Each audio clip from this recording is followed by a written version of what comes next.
Ce titre que vous avez lu, Julien, est énigmatique, volontairement énigmatique. Les lecteurs de Foucault y ont peut-être deviné une référence à peine cryptée au titre des derniers cours de Foucault au Collège de France, le gouvernement de soi et des autres. Le terme de gouvernement chez Foucault, je le rappelle rapidement, ne désigne pas, du moins dans sa pensée tardive, une structure étatique ou institutionnelle, mais une manière de se conduire, de conduire les autres. Cela renvoie donc au gouvernement de sa propre vie, selon une acception un peu archaïque aujourd'hui. Alors, malgré cette allusion au gouvernement de soi, je ne vais pas chercher à éclairer les rapports entre Foucault et Sartre. Je vais plutôt tenter d'analyser la pratique autobiographique de Sartre comme une technique de soi, c'est-à-dire comme un rapport de soi à soi, dont les visées sont à la fois éthiques et politiques. Pour reprendre une autre expression de Foucault, s'il y a quelque chose comme un souci de soi chez Sartre, je voudrais montrer qu'il est inséparable, bien sûr, de la question du communisme, ce qui est une évidence, même si la critique contemporaine tend un peu à s'éloigner de cette problématique. Mais ce souci de soi est aussi inséparable du thème de l'amitié, et ça me semble un peu moins souvent souligné. Donc, à travers la technique de soi qui est l'écriture autobiographique, il me semble que Sartre, au tout début des années 60, s'emploie non seulement à retracer son propre itinéraire politique, mais à se transformer lui-même à travers l'expérience conjointe de l'amitié et du communisme.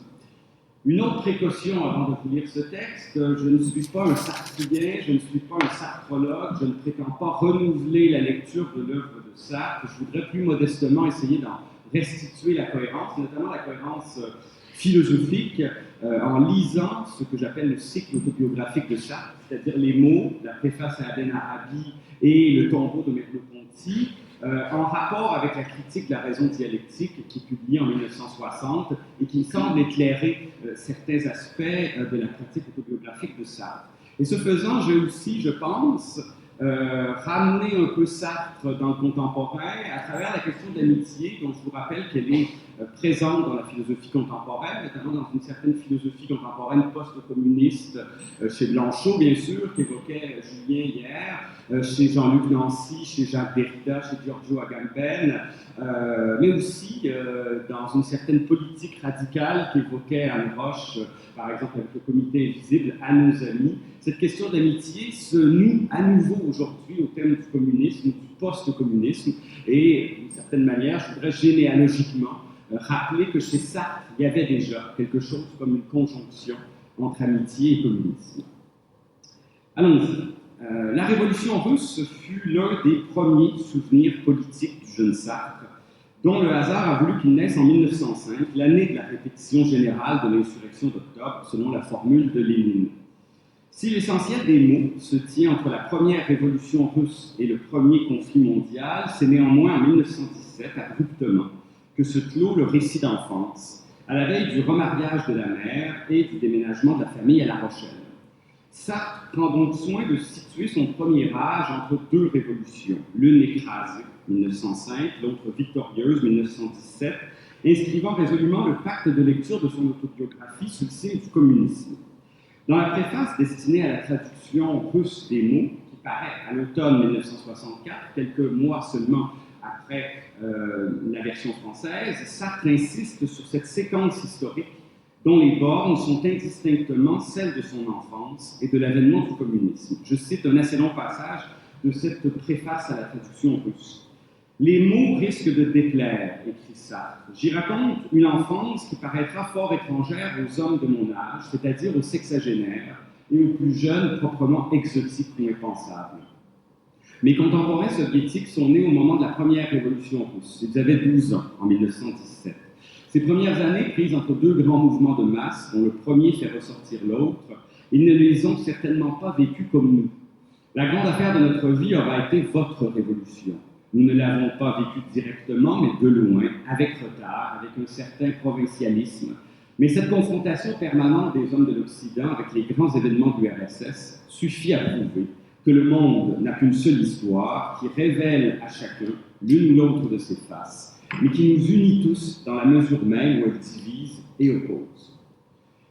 Évidemment, Sartre n'est pas dupe des contretemps et des retards de cette histoire universelle qui totalise la multiplicité des histoires singulières. Les révolutions qui secouèrent la Russie en ouverture du siècle ne modifièrent pas les jeux des petits Parisiens du jardin du Luxembourg, pas plus que les soviets ne se glissèrent parmi les rois et les chevaliers dans les rêveries des écoliers français.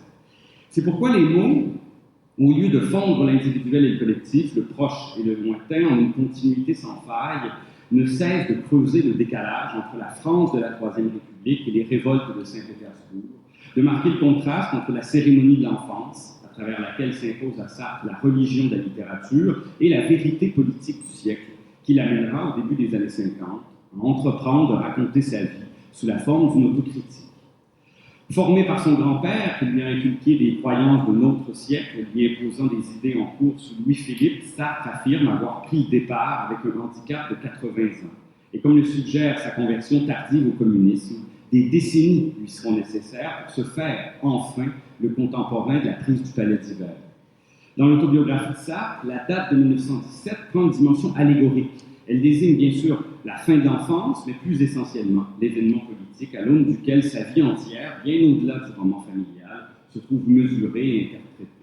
En se découvrant comme un universel singulier, c'est-à-dire comme un homme fait de tous les hommes et qui les vaut tous et que vaut n'importe qui, Sartre aurait enfin rattrapé son retard et rejoint l'aventure communiste. C'est du moins ici qu'il présentera le projet des mots à Simone de Beauvoir. Je voulais écrire toute ma vie d'un point de vue politique, c'est-à-dire mon enfance, ma jeunesse et mon âge mûr, en lui donnant ce sens politique d'arrivée au communisme. Au-delà de la question des mots, au-delà des mots, la question communiste traverse l'ensemble du cycle autobiographique de Sartre, dont font partie la préface d'Aden Arabi de Paul Nizan, rééditée en 1960, et Merleau-Ponty vivant, qui paraît dans les temps modernes à la mort de ce dernier en 1961. Ces autobiographies obliques, médiatisées par le portrait d'un disparu, qui seront réunies dans le 4e volume des Situations en 1964, l'année même de la parution des mots, mettent en scène les successifs décalages de Sartre face à la politique, esquissant ce que Merleau-Ponty appelait, à propos de son ami, une sorte de communisme du dehors. Si la critique de la raison dialectique est, selon Sartre, un ouvrage écrit contre les communistes tout en étant marxiste, il faut en dire autant du cycle autobiographique qui donne voix à un communisme oppositionnel. En 1959, quand François Maspero lui demande de préfacer une réédition des Chiens de garde, Sartre propose plutôt d'introduire Aden Arabi, récit du voyage du jeune Nizan dans la péninsule arabique, au retour duquel il donnera une expression politique à sa colère en entrant au Parti communiste. Mais au récit de la conversion, la préface de Sartre ne manque pas d'adjoindre le récit de la rupture. À l'annonce du pacte germano-soviétique, Nizan, on le sait, quittera le parti, devenant, selon la belle formule de Sartre, un communiste solitaire, bientôt calomnié par ses camarades. Mais le portrait se renverse en autoportrait. Sartre se présente aux jeunes gens comme un vieillard d'une province attardée, appartenant à une génération de grands-pères, qui, pour avoir multiplié les compromissions avec le Parti communiste, n'a de leçons à donner à personne. Sartre s'accuse, en somme, d'avoir répété la tragédie de Nizan avec un quart de siècle de retard, en devenant lui-même compagnon de route au milieu des années 50. Déplaçant la scène autobiographique de l'entre-deux-guerres à l'après-guerre, Merleau-Ponty vivant met à son tour l'accent sur les décalages de Sartre face au communisme. C'est au contact du marxisme attentiste, sévère et désillusionné de Merleau-Ponty, auquel il a confié à la Libération la rédaction des éditoriaux politiques des temps modernes, que Sartre prend conscience des tours et des détours de l'histoire, de cette historicité primordiale qui ne cesse de déjouer la volonté des acteurs. Mais en pleine guerre de Corée, devant la répression dont sont victimes les communistes, Sartre rompt avec la politique de non-alignement exposée dans Humanisme et Terreur. À Merleau-Ponty, qui écrivait « On ne peut pas être anticommuniste, on ne peut pas être communiste », Sartre répond, la formule aussi est connue, « Un anticommuniste est un chien, je ne sors pas de là, je n'en sortirai jamais ». La rupture est inévitable. Je croyais rester fidèle à sa pensée de 1945 et qu'il l'abandonnait. Il croyait rester fidèle à soi-même et que je le trahissais. Il prétendait poursuivre son œuvre, il m'accusait de la ruiner. Comme la fiévreuse préface à Aden Arabi, comme le récit autobiographique des mots, prolongeant un débat entre Sartre et Sartre à travers le passé, le présent et les autres, cette oraison funèbre, Merleau-Ponty vivant, met en relief les chassés-croisés de Sartre avec ce que Merleau-Ponty appelait la vie communiste. Si le cycle autobiographique de Sartre est hanté par le communisme des autres, celui des soviets de 1917, celui de Nizan pendant l'entre-deux-guerres, celui de Merleau-Ponty à la Libération et à travers eux, celui du Parti communiste français, il ne l'est pas moins par le thème de l'amitié, qui va bien au-delà de la seule référence à la camaraderie des militants. Quelques mois avant sa mort, dans la préface à son recueil d'essais intitulé Signes, Merleau-Ponty avait souligné la fonction dialectique de l'amitié dans le portrait de Nizan, qui nouait la connaissance de soi et la connaissance de l'autre, sans cependant dispenser ni du malentendu ni de la mésentente. Merleau-Ponty écrivait « Ce qui donne au récit de Sartre sa mélancolie, c'est qu'on y voit les deux amis apprendre lentement des choses que dès le début, ils auraient pu apprendre l'un de l'autre. » Un an plus tard, le tombeau de Merleau-Ponty s'ouvrira par ces mots. « Que d'amis j'ai perdus qui vivent encore. Ce ne fut la faute de personne, c'était eux, c'était moi. L'événement nous a fait rapprocher, il nous a séparés. » Et Sartre laisserait entendre encore, quelques pages plus loin, comme s'il répondait à Merleau-Ponty, que l'on ne peut en effet acquérir un savoir sur soi sans élucider l'œuvre de l'ami. Il n'en faut point douter, ses lecteurs peuvent le connaître. Il leur a donné rendez-vous dans son œuvre. Chaque fois que je me ferai son lecteur, je le connaîtrai, je me connaîtrai mieux. La pratique autobiographique de Sartre suggère donc que la capacité à l'autoréférence, qui permet non seulement de parler de soi, mais de rendre compte de soi et de ses actions, dans une perspective politique, à plus forte raison dans une perspective communiste, s'ancre dans la relation privilégiée à l'autre qu'est l'amitié. La reconnaissance de l'autre apparaît comme un passage obligé de la narration de soi, comme si la vérité du sujet se trouvait hors de lui, comme excentrée par la réciprocité des amis. Conformément à l'ontologie marxiste de la réalité sociale, qui est fondamentalement relationnelle, l'autobiographie sartrienne repose sur le principe qu'un sujet ne peut reconstituer sa propre vie qu'à condition de la reconnaître impliquée dans la vie des autres.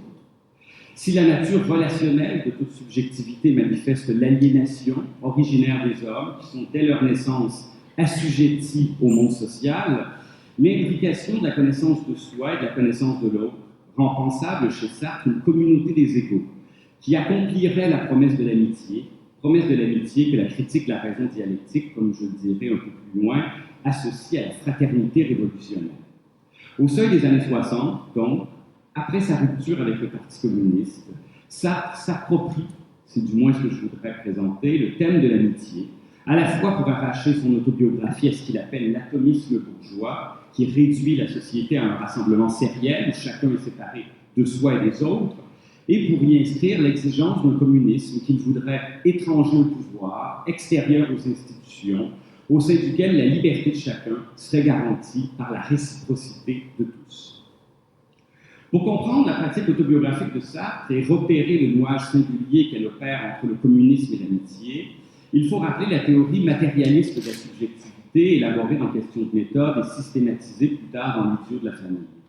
L'inspiration marxiste de la méthode biographique de Sartre met en lumière, au cœur de toute subjectivité, une dialectique d'assujettissement et de subjectivation qui place l'individu au croisement d'un double processus de constitution et de personnalisation. La constitution s'opère dès la première enfance sous le prisme des structures familiales qui réfractent les contradictions du monde social. Dans les violences du dressage et l'égarement de la bête dressée, écrit Sartre, l'enfant émerge peu à peu comme un être constitué. Mais à cet enlisement natal réplique bientôt une subjectivation par laquelle le conditionnement abstrait du sujet se trouve dépassé sous le mode de la personnalisation. S'invente alors une manière de vivre, un style de vie, aurait dit Merleau-Ponty. Peu à peu, la subjectivité se singularise à travers la praxis. En s'appropriant le monde extérieur, elle se transforme d'être constituée en être constitué. Dans la fable dialectique des mots, je reprends une expression de Philippe Lejeune, dans la fable dialectique des mots, la division du texte en deux parties correspond précisément à cette distinction entre assujettissement et subjectivation. Lire détaille la constitution de Sartre, qui intériorise le rôle que lui impose la comédie familiale et la comédie de la culture.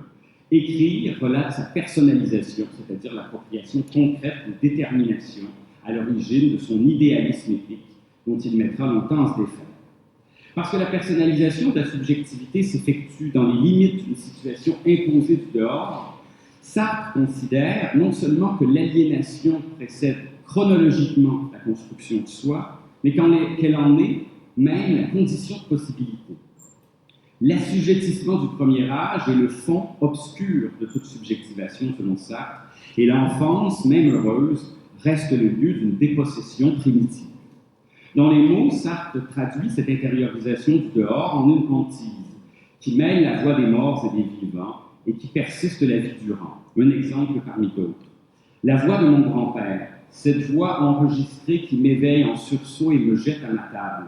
Je ne l'écouterais pas si ce n'était pas la mienne, si je n'avais entre 8 et 10 ans repris à mon compte, dans l'arrogance, le mandat soi-disant impératif que j'avais reçu dans l'humilité. Cette temporalité inversée qui leste la subjectivité d'une histoire sédimentée, antérieure à la naissance, et qui reproduit un assujettissement originaire, Sartre la reconnaît aussi dans la vie de ses amis. Nizan, écrit-il, déchiffrait ce présent laborieux, désenchanté, troué par de brèves exaltations, à la lumière sinistre d'un avenir qui n'était autre que le passé de son père. Obsédé par le paradis perdu de son enfance, Merleau-Ponty découvrait le sens de ce qui se passe dans ce qui s'est passé et finalement faisait de l'inventaire et du constat une prophétie. Si l'on suit Sartre, le narrateur de l'autobiographie s'efforce de rendre compte d'une histoire qui n'est jamais pleinement la sienne. L'histoire d'une vie est l'effet d'une préhistoire à la fois antérieure et extérieure à celui qui se raconte. C'est ce que rappelle la préface au Traître d'André Gorz en 1958, qui met en lumière l'aliénation originaire de la subjectivité. Longtemps avant notre naissance, écrit Sartre, avant même de nous avoir conçus, les nôtres ont défini notre personnage. On a dit de nous « il » des années avant que nous puissions dire « je ». Nous avons existé d'abord comme des objets absolus. À travers notre famille, la société nous assignait une situation, un être, un ensemble de rôles. Les contradictions d'histoire et les luttes sociales déterminent d'avance le caractère et le destin des générations à venir. Or, cette emprise du passé sur le présent, c'est cette emprise du passé sur le présent que la narration de soi, chez Sartre, a vocation à renverser. En tant que pratique de soi, la véridiction sert à conformer sa conduite éthique à ses engagements politiques, à concilier le gouvernement de soi et le gouvernement des autres, mais surtout à reconnaître la part des autres en soi. En effet, si la subjectivité émerge à la faveur de l'intériorisation du monde social, l'autobiographie ne saurait en retracer le devenir sans dissoudre l'intériorité individuelle dans l'extériorité des structures objectives et des conditions matérielles à son origine. En rapportant la constitution de la subjectivité au dehors qui la fonde, l'autobiographie, selon Sartre, a pour effet d'évider l'individualité de tout contenu propre, de la révéler en quelque sorte sans qualité, de la restituer à son indétermination première, au risque de la confondre carrément avec le monde social dont elle est issue. L'écriture de soi apparaît ainsi comme un exercice ascétique, par lequel un individu se raconte, moins pour se connaître lui-même, non seulement pour se connaître lui-même, mais pour s'abolir en tant qu'individu, c'est-à-dire comme porteur d'exceptionnalité. Et c'est à la lumière de cette destitution de soi qu'il faut entendre la célèbre clausule des mots. Une fois sa narration achevée, l'autobiographe se manifeste sous une forme générique, sans qualité, dépouillé de ses particularités individuelles, délesté des marqueurs de sa singularité. Sartre écrit comme un enfant qui vient de naître, ou ailleurs, comme un unique n'importe qui. La trahison, érigée en principe éthique, est le moteur de cet exercice qui frôle l'entreprise de désubjectivation. Je devins traître et je me suis resté, rappelle Sartre à la fin des mots, qui renchérit dans Merleau-Ponty vivant, s'il faut trahir, comme a dit Nizan dans Les Chiens de garde, que ce soit le plus petit nombre au profit du plus grand. Or, le plus petit nombre, chez Sartre, c'est toujours l'individu, le plus petit dénominateur commun de la bourgeoisie qui sépare de soi et des autres. Mais Sartre n'ignore pas que cette négation intime et radicale de ce qu'on a fait de nous ne peut produire qu'une universalité abstraite, purement négative, obtenue par soustraction des particularismes, par l'éradication des distinctions. La contestation de soi par soi, la trahison de soi par soi, ne suffit pas à instituer la communauté des égaux. L'autobiographe, affranchi de son individualité par l'autocritique, reste seul parmi ses semblables, isolé dans une série inerte, coexistant passivement avec ses contemporains. Et comme l'écrit Sartre au sujet de la rupture de Nizan avec le parti, un communiste solidaire est perdu. Du point de vue de la dialectique, la subjectivité, qui donne sa cohérence au cycle autobiographique, l'écriture des mots constitue donc un moment négatif, insuffisant en lui-même, qui appelle une relève politique, un dépassement de l'universalité abstraite en une universalité concrète. Pour échapper à l'atomisme bourgeois, une subjectivité doit se lier à d'autres subjectivités. Et pour s'affranchir de son assujettissement, faire l'épreuve du rassemblement en intériorité. Autrement dit, seule l'invention de l'être en commun peut renverser l'aliénation de l'être social et donner accès pleinement à la vie communiste.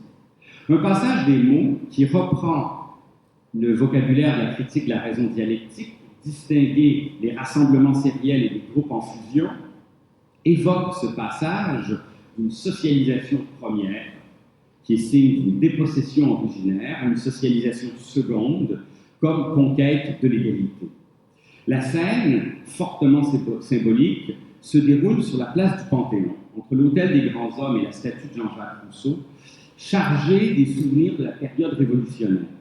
À l'écart de la comédie familiale, le jeune Sartre, dans cette scène, déjà saisi par les vertiges de la contingence, découvre soudain sa nécessité, au milieu des cris de ses camarades de lycée, parmi lesquels le petit Nizan, et les jeux de la petite bande, lui procurent une première expérience du groupe en fusion, que la critique de la raison dialectique illustrait par le peuple de Paris, prenant la Bastille. Je cite. « Nos jeux nous surexcitaient, comme disaient nos mères, et transformaient parfois nos groupes en une petite foule unanime qui m'engloutissait. Mais nous ne pûmes jamais oublier longtemps nos parents, dont l'invisible présence nous faisait vite retomber dans la solitude en commun des colonies animales. Sans but, sans fin, sans hiérarchie, notre société oscillait entre la fusion totale et la juxtaposition. Ensemble, nous vivions dans la vérité, mais nous ne pouvions pas nous défendre du sentiment qu'on nous prêtait les uns aux autres et que nous appartenions chacun à des collectivités étroites, puissantes, primitives, qui forgeaient des mythes fascinants, se nourrissaient d'erreurs et nous imposaient leur arbitraire. L'expérience enfantine du groupe en fusion, même si elle donne le sentiment de vivre dans la vérité, reste incomplète du fait que les lycéens ne parviennent pas à s'extraire des collectivités étroites, puissantes, primitives que sont leurs familles et à se défaire des mythes fascinants de la bourgeoisie qu'elles leur ont imposés. La solitude en commun de la vie bourgeoise, si l'on en croit le cycle autobiographique, Sartre ne parviendra à s'en affranchir vraiment qu'à la faveur de la réciprocité vécue au sein du groupe Socialisme et Liberté, où il retrouve Merleau-Ponty après une séparation de plusieurs années, dans le contexte de la résistance. Contexte de la résistance que Sartre prend soin de décrire comme une amitié nationale qui préférait tout d'avance en chacun, pourvu qu'il détestât les nazis. La collectivité historique triomphe dans la résistance de la sérialité en resserrant ses liens contre l'ennemi et en prenant conscience d'elle-même comme unité d'individus solidaires. Les actions concertées et la peur de l'ennemi dévoilent à Sartre les relations de réciprocité à travers lesquelles les multiplicités groupées, normalement maintenues dans l'impuissance sous l'effet de la confiscation institutionnelle de la politique, peuvent conquérir leur égalité, leur liberté, en s'inventant collectivement un être en commun. Mais Merleau-Ponty, précise ça, l'avait précédé dans cette découverte, puisqu'il avait rencontré, lui, le marxisme avant la guerre et éprouvé dans le communisme, en marge du parti cependant, dont il refusait de joindre les rangs en raison des procès de Moscou, l'unité future d'une société sans classe et en attendant une chaude amitié de combat. Par un autre de ces contretemps qui ponctuent la vie communiste, Sartre se présente, au début des années 60, là où se trouvait, selon lui, Merleau-Ponty à la fin des années 30.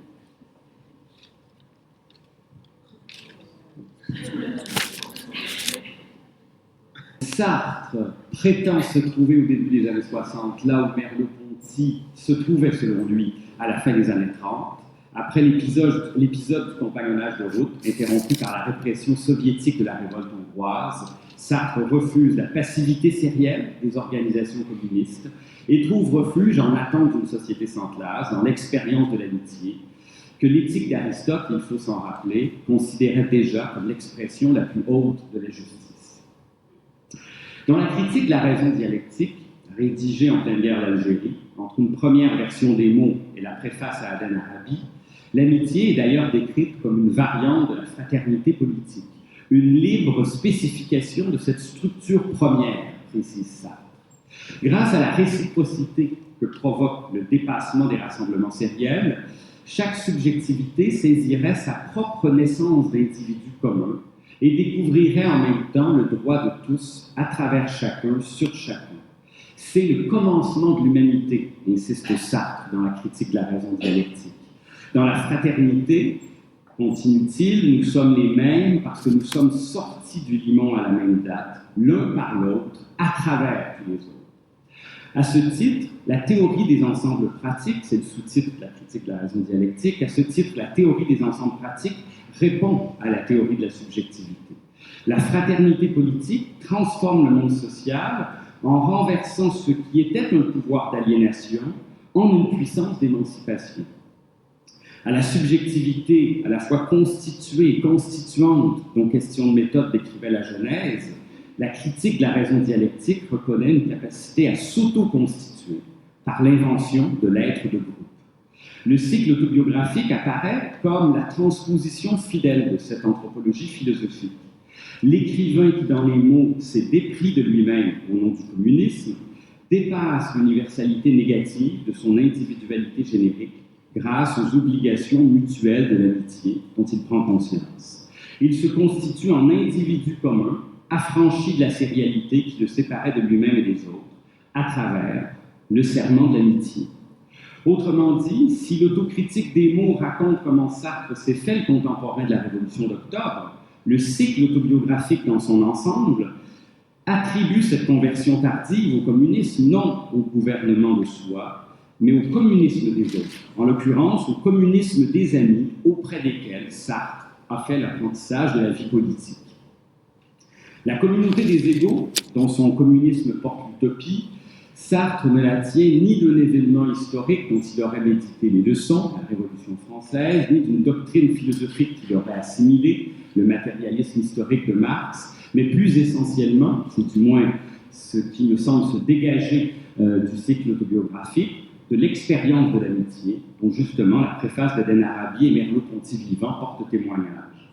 Si cette expérience de l'amitié n'est jamais préservée du malentendu et du mensonge, l'événement menaçant toujours de séparer ce qui la réunit, l'égalité des amis porte, selon Sartre, l'exigence communiste au-delà d'elle-même, en l'associant à une mise en commun des existences qui ignore la distinction des gouvernés et des gouvernements.